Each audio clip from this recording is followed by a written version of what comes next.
ઘણા બધા લોકોની માન્યતા હોય છે કે હેલ્ધી વસ્તુ છે તે સ્વાદિષ્ટ નથી હોતી, પણ એવું બિલકુલ નથી. હેલ્ધી વસ્તુને પણ થોડા ટ્વિસ્ટ રીતે તૈયાર કરવામાં આવે તો હેલ્ધી ફૂડ પણ ખૂબ જ સ્વાદિષ્ટ બની શકે છે. તો આજ ડિમ્પલ્સ ડિશીસમાં બટેટાના કે તેલના ઉપયોગ વગર ખૂબ જ સ્વાદિષ્ટ અને પૌષ્ટિક આજે આપણે ટિક્કી શેર કરીશું, જેની સાથે ગ્રીન ચટણી અને રેડ ચટણીની રેસીપી પણ શેર કરીશું. તો ચલો ખૂબ જ સ્વાદિષ્ટ, ખૂબ જ પૌષ્ટિક, ડિલિશિયસ એન્ડ ફટાફટ તૈયાર થતી આજની ટિક્કી રેસીપી શરૂ કરીએ. તો જેમના માટે સૌથી પહેલાં તૈયાર કરીશું ઇન્સ્ટન્ટ ગ્રીન ચટણી. તો ગ્રીન ચટણી તૈયાર કરવા માટે હું ઉપયોગમાં લઈશ ગ્રીન ચટણીનું પ્રીમિક્સ, જેમની રેસીપી મેં હમણાં જ ડિમ્પલ્સ ડિશીસમાં શેર કરેલી છે. એકવાર આ ગ્રીન ચટણીનું પ્રીમિક્સ તૈયાર કરી વર્ષ સુધી તમે ફ્રીજમાં રાખ્યા વગર સ્ટોર કરી શકો છો. એન્ડ એની ટાઈમ તમે જોઈ શકો છો તેમ પ્રીમિક્સ પાવડરમાં જરૂર મુજબ પાણી ઉમેરી મિક્સ કરીને ચટણી તૈયાર કરી શકો છો.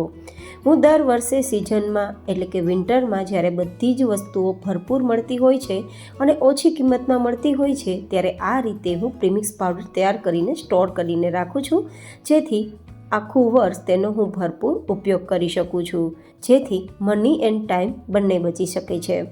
તો આપણી આ ગ્રીન ચટણી આપણે સાઈડમાં રાખી દઈશું. હવે તૈયાર કરીશું ખૂબ જ સ્વાદિષ્ટ આંબલીના ઉપયોગ વગર ખાટી મીઠી ચટણી. તો જેમના માટે અડધાથી પોણા ગ્લાસ જેટલું આપણે પાણી ગરમ કરીશું અને તેમાં ખટાશ માટે આપણે આંબલીની જગ્યાએ 1 ચમચી જેટલો આમચૂર પાવડર ઉમેરીશું. આમચૂર પાવડર વિટામિન સીથી ભરપૂર હોય છે અને હાડકાને પણ મજબૂત રાખે છે, જ્યારે આંબલી સાંધાના દુખાવાને વધારે છે. તો જે લોકો સાંધાના દુખાવાના કારણે આંબલી પસંદ નથી કરતા તે જો આમચૂર પાવડર લેતા હોય તો આ ચટણી તે ખાઈ શકે છે. હવે મીઠાશ માટે 5 થી 6 ચમચી જેટલો આપણે દેશી ગોળ ઉમેરીશું, જે ચટણીને મીઠાશ અને થિકનેસ બંને આપશે. અડધી નાની ચમચી જેટલું કે સ્વાદ પ્રમાણે નમક ઉમેરી દઈશું અને કલર માટે 1 નાની ચમચી જેટલું કશ્મીરી લાલ મરચું પાવડર ઉમેરી દઈશું, જે એકદમ ચટાકેદાર આપણી ચટણીનો કલર પણ આપશે અને થોડી તીખાશ પણ આપશે.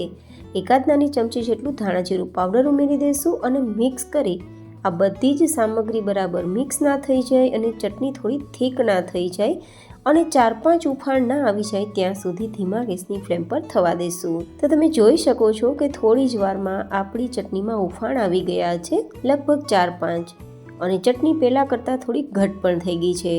હજુ પણ તે ઠંડી થશે તેમ ઘટ થવાની છે. તો અત્યારે ગેસની ફ્લેમ બંધ કરી નીચે લઈ લેશું. એન્ડ હા ગાઈઝ, આ ચટણીમાં તમે આદુ મરચાંની પેસ્ટ ઉમેરીને વધારે તીખાશ આપી શકો છો, પણ આટલી તીખાશ પરફેક્ટ છે કારણ કે આપણે ગ્રીન ચટણી તૈયાર કરી છે ને તેમાં પણ પૂરતી તીખાશ છે. તો હવે આ ચટણીને આપણે ઠંડી કરીને ઉપયોગમાં લેશું. હવે તૈયાર કરીશું બટેટાના ઉપયોગ વગર ખૂબ જ સ્વાદિષ્ટ અને પૌષ્ટિક ટિક્કી. તો જેમના માટે મેં આ રીતે વટાણા લીધા છે. ઘણા લોકોને વટાણા ફોલવામાં કંટાળો પણ આવે છે અને સમય પણ નથી હોતો, તો ફટાફટ વટાણાને કઈ રીતે ફોલવા તેનો વિડીયો પણ મેં ડિમ્પલ્સ ડિશીસમાં શેર કર્યો છે. તમને હું રેસીપીની લિંક આપી દઈશ, તમે જરૂરથી જોજો. ફટાફટ તમે વટાણા તૈયાર કરી શકો છો, બિલકુલ સમય લાગ્યા વગર ઘણા બધા ફોલી શકો છો. હવે આ વટાણામાં 1 ગ્લાસ જેટલું પાણી ઉમેરીશું અને તીખાશ માટે આપણે 4-5 નંગ મરચાંના ટુકડા અને થોડા આદુના ટુકડા ઉમેરી દઈશું. આપણી આ 3 સામગ્રીને થોડી આપણે બાફવાની છે, જ્યાં સુધી આ 3 સામગ્રી નરમ ના થઈ જાય.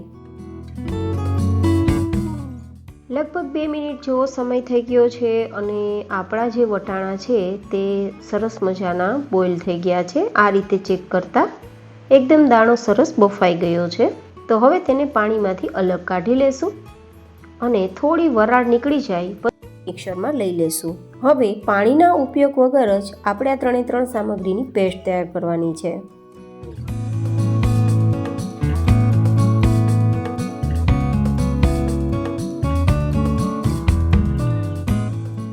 તો આપણા આ 3 સામગ્રીની પેસ્ટ સરસ તૈયાર થઈ ગઈ છે, તેને એક્સ્ટ્રા વાસણમાં લઈ લેશું.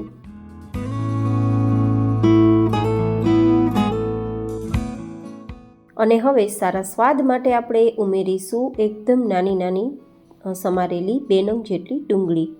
તમે અહીંયા ડુંગળી ના ખાતા હોય તો સમારેલું ગાજર લઈ શકો છો, કોબી લઈ શકો છો, કે પછી તમને પસંદ હોય તે શાકભાજી કે જે આમની સાથે મિક્સ થતી હોય તે લઈ શકો છો.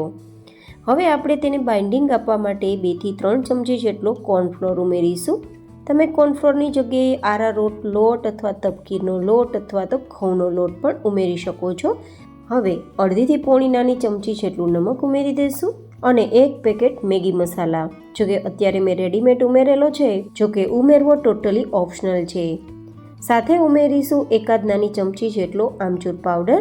સાથે આપણે ઉમેરીશું થોડા લીલા ધાણા અને થોડું આપણે ધાણા જીરું પાવડર ઉમેરી દઈશું. થોડી હિંગ ઉમેરી દઈશું અને આ બધું જ સરસ ભેગું કરી લઈશું.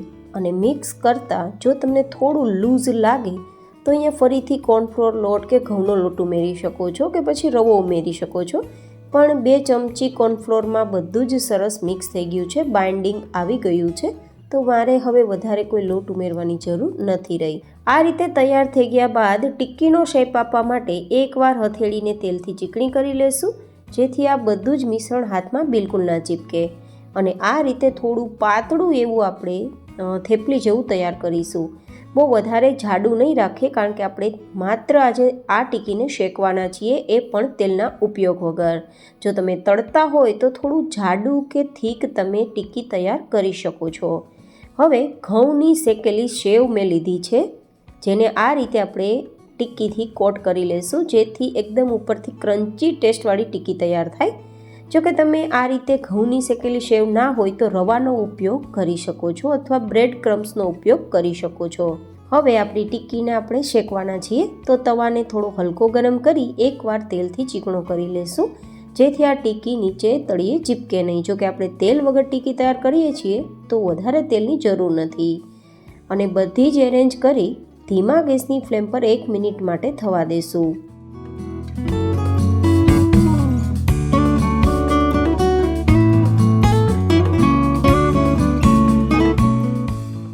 એકાદ મિનિટ પછી નીચેની સરફેસ તમારે ચેન્જ કરી દેવાની છે, કારણ કે તે ગોલ્ડન કલર પર આવી ગઈ હશે.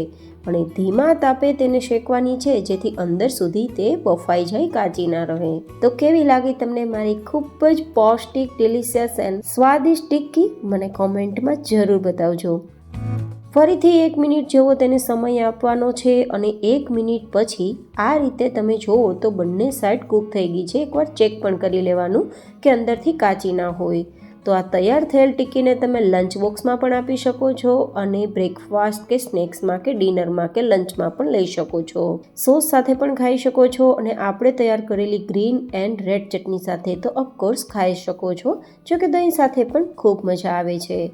ફરી મળીશું એક નવી જ હેલ્ધી રેસીપી સાથે. ત્યાં સુધી stay healthy and stay happy.